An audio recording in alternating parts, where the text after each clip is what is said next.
आपल्यासोबत नाना पटोले आहेत। सर, आताच मिलिंद नार्वेकर यांच्याशी आपली भेट झालेली आहे। या भेटीमध्ये अगदी महत्त्वाची चर्चा झाली असल्याचं एकूणच दिसून येत आहे। काय ही रणनीती असेल?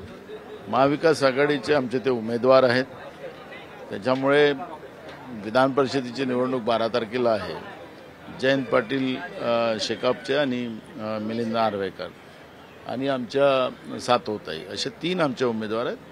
तिन्ही उमेदवार निवडून आणणं ही आमची सगळ्यांची जबाबदारी आहे। निवडून आणण्यासाठी एक महत्त्वाची रणनीती असते, ती म्हणजे एकीकडे ठाकरे गटाने आपल्या आमदारांना हॉटेलमध्ये नेण्याचा विचार केलेला आहे, दुसरीकडे भाजप आपल्या आमदारांना सोबत ठेवणार आहे। काँग्रेस असं काही करणार आहे का?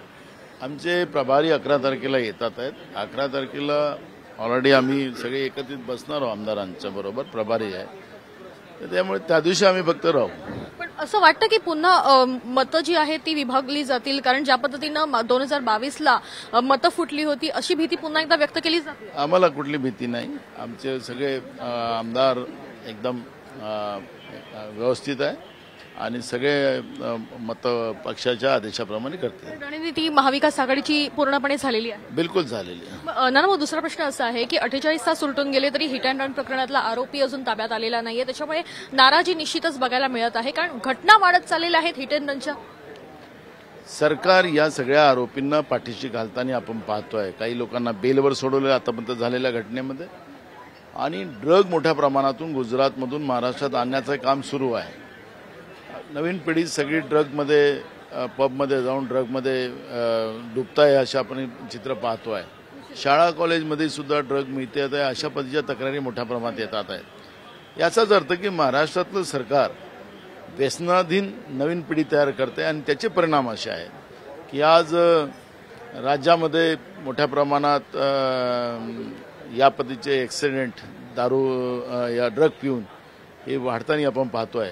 एक्साईज विभागाच्या अधिकाऱ्यांनाही सोडलं नाही, ट्रॅफिक पोलीस अधिकाऱ्यांनाही सोडलं नाही, महिला पोलीस अधिकाऱ्यांना। तर या लेवलवर हे महाराष्ट्रातली परिस्थिती गेली, तर याचाच अर्थ सरकार या सगळ्या आरोपींना पाठीशी घालते, आणि म्हणून वरळीतला अजून आरोपी मिळालेला नाही, त्याची कारणं तीच आहे। 30 दिवसामध्ये एकतर पुण्याचं प्रकरण ताजं होतं, मुंबईमध्ये घटना घडली, गेल्या काही तासांमध्ये 3 घटना नागपूरमध्ये देखील हिट अँड रनच्या घडलेल्या बघायला मिळाल्या। प्रकरण वाढत चाललेलं आहे, भीती नाही का कायद्याची? सरकारची भीती राहिली नाही ना। पोलिसांना बदली करायची असेल, पोस्टिंग करायची असेल तर करोड रुपये द्यावं लागतात।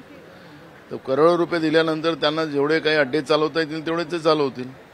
आज SP, कलेक्टर, पोलीसवाले, DYSP या पद्धतीच्या सगळ्या पदांना पैसे द्यावं लागतं। अशात मोठ्या प्रमाणात महाराष्ट्रामध्ये बोंबाबोंब चाललेली आहे। तर हे दलाल सरकार बसलं आहे का? दलाली करून आज महाराष्ट्र विकायला काढलेलं आहे का?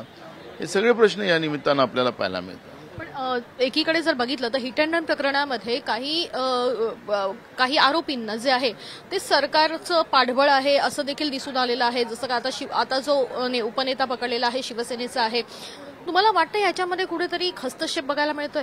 बिलकुल। आता तो उपनेता सापडला कुठं? म्हणजे याचा अर्थ तो सापडला नाही, याचा अर्थ सरकार त्याला पाठीशी घालत आहे।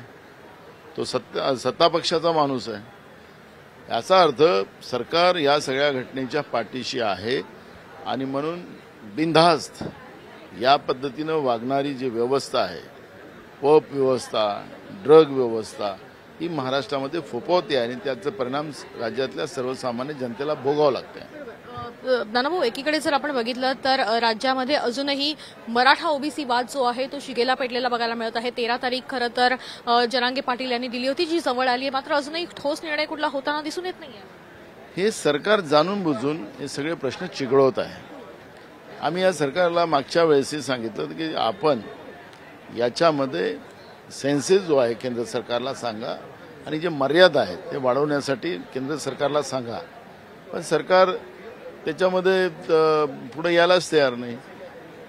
राज्यामध्ये आयोग बसवतात। आपण पाहिलं की परवा बिहारच्या सरकारने तिथं जनरल सेन्सेस करून घेतला, पण पाटणा उच्च न्यायालयाने त्याला स्टे दिला।